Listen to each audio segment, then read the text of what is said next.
हम तालिबे शोहरत हैं, हमें नंग से क्या काम, बदनाम अगर होंगे तो क्या नाम न होगा। तो गिरिराज जी, किशनगंज आप पधारे थे, आपको किसी ने कोई थप्पड़ मारा? मैं आपसे पूछना चाहता हूं कि किशनगंज के किसी मुसलमान ने आपको थप्पड़ मारा क्या? किसी भी मुसलमान ने आपको गिरिराज सिंह कोई थप्पड़ मारा है कभी?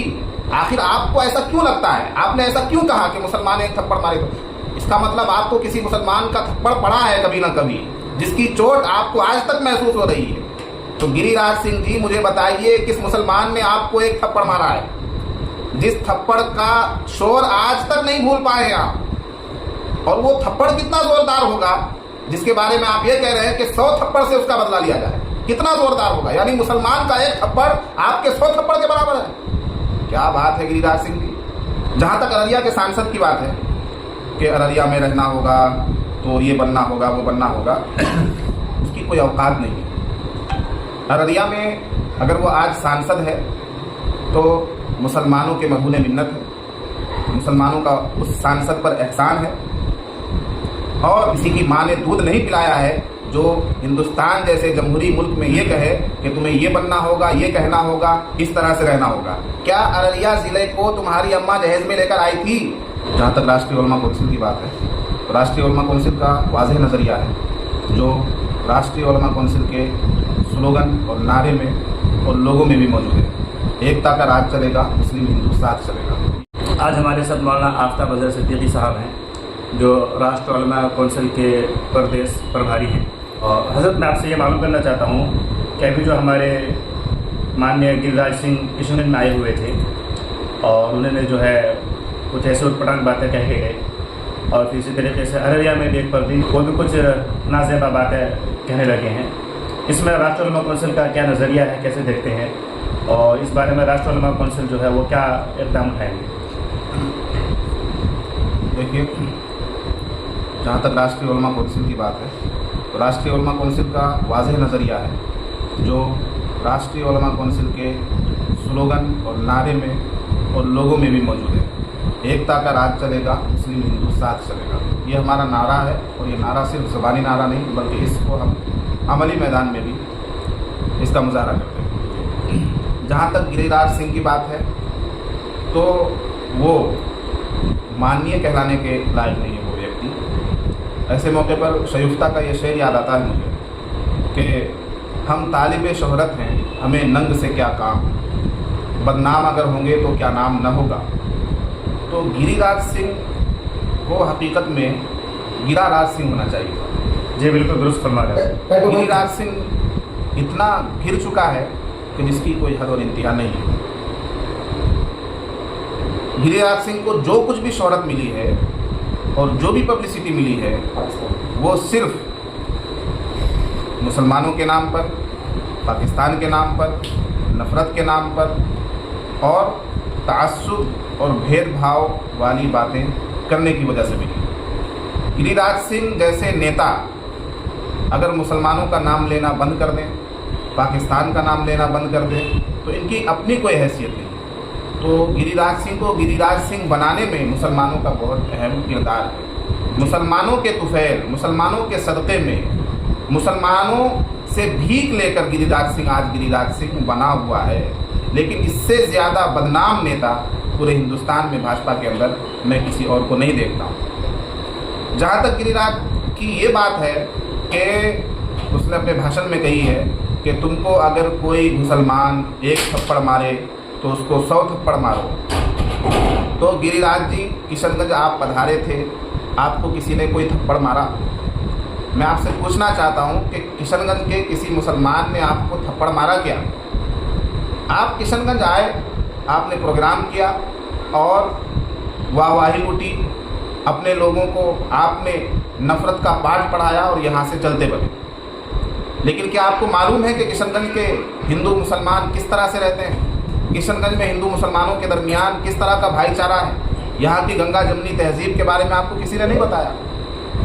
यही यहाँ की गंगा जमनी तहजीब है, यही यहाँ की एकता है और यही हिंदू मुस्लिम भाईचारा है कि आप किशनगंज आते हैं, किशनगंज में भाषण देते हैं, प्रोग्राम करते हैं और बरसरे महफिल आवाम के सामने मुसलमानों के ख़िलाफ़, मुसलमानों के विरोध में आप जहर उगलते हैं और सही सलामत किशनगंज से लौट भी जाते हैं। आपको किशनगंज का कोई आदमी टच तक नहीं करता। ये किशनगंज के मुसलमानों के अमनो अमान की निशानी है।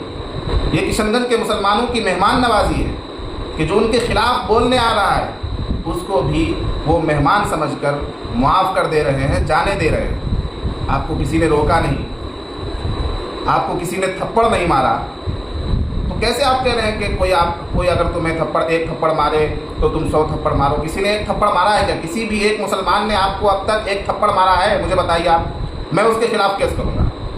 किसी भी मुसलमान ने आपको, गिरिराज सिंह, कोई थप्पड़ मारा है कभी? आखिर आपको ऐसा क्यों लगता है? आपने ऐसा क्यों कहा कि मुसलमान एक थप्पड़ मारे? तो इसका मतलब आपको किसी मुसलमान का थप्पड़ पड़ा है कभी ना कभी, जिसकी चोट आपको आज तक महसूस हो रही है। तो गिरिराज सिंह जी, मुझे बताइए किस मुसलमान ने आपको एक थप्पड़ मारा है, जिस थप्पड़ का शोर आज तक नहीं भूल पाए हैं आप? और वो थप्पड़ कितना जोरदार होगा जिसके बारे में आप ये कह रहे हैं कि 100 थप्पड़ से उसका बदला लिया जाए? कितना जोरदार होगा? यानी मुसलमान का एक थप्पड़ आपके 100 थप्पड़ के बराबर है। क्या बात है गिरिराज सिंह जी।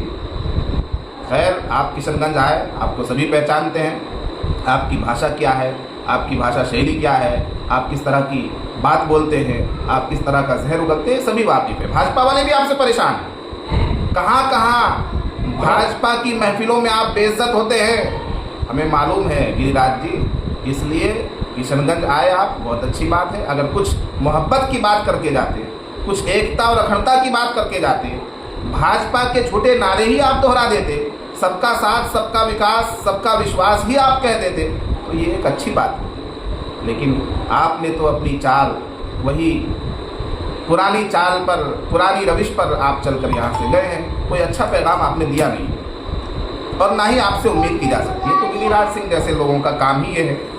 ये बदनाम लोग हैं, बहुत बदनाम किस्म के लोग हैं। इन लोगों का तस्करा करना ही बेकार है। मैं तो इस पर जो है किशनगंज प्रशासन की नाकामी, किशनगंज प्रशासन की, किशनगंज इंतज़ामिया की ढील समझूंगा कि ऐसा नफरतबाज आदमी किशनगंज में आकर नफरती जहरीला भाषण देकर जाता है और यहाँ के प्रशासन की तरफ से उसके खिलाफ कोई कार्रवाई नहीं की जाती। जहाँ तक अररिया के सांसद की बात है कि अररिया में रहना होगा तो ये बनना होगा, वो बनना होगा, उसकी कोई औकात नहीं है।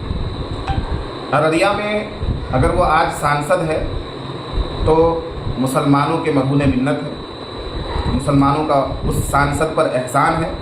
और किसी के बाप का दम नहीं है, किसी की माँ ने दूध नहीं पिलाया है जो हिंदुस्तान जैसे जमहूरी मुल्क में ये कहे कि तुम्हें ये बनना होगा, ये कहना होगा, इस तरह से रहना होगा।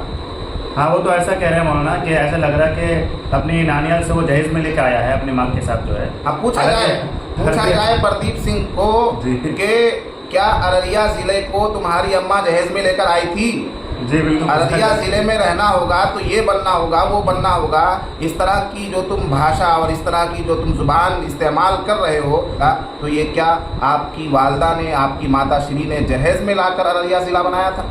ऐसा तो नहीं है। अररिया में सभी धर्म के, सभी जाति के लोग रहते हैं और प्यार मोहब्बत से रहते हैं, गंगा जमुनी तहजीब का मुजाहरा करते हैं। इस तरह की ज़ुबान इस्तेमाल करके और इस तरह का बयान देकर आप अररिया के माहौल को ख़राब करने की कोशिश कर रहे हैं। अररिया प्रशासन से भी मेरी गुजारिश है कि सांसद जी को थोड़ी नसीहत करें, वो उन्हें समझाएं कि अररिया के माहौल को बिगाड़ने की वो कोशिश ना करें।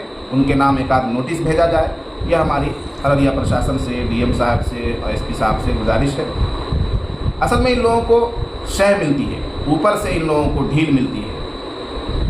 अगर इन पर वक्त रहते कार्रवाई कर दी जाए, ऐसे नफरती, जहरीले और समाज के लिए ख़तरनाक लोग हैं ये, चाहे वो प्रदीप सिंह हो, चाहे वो गिरिराज सिंह हो या कोई और हो, जो इस तरह की बयानबाजियाँ करते हैं, ये तमाम लोग समाज के लिए निहायत ख़तरनाक है। अगर मेरे हिंदू भाई इन लोगों को अपना मसीहा समझ रहे हैं, ऐसे ख़तरनाक लोगों को, ऐसे समाज दुश्मन लोगों को अपना मसीहा समझ रहे हैं, अपना नेता समझ रहे हैं, अपना लीडर समझ रहे हैं, तो मेरे हिंदू भाई भी गलतफहमी का शिकार हैं। वो समझें आदमी को, सही लोगों का।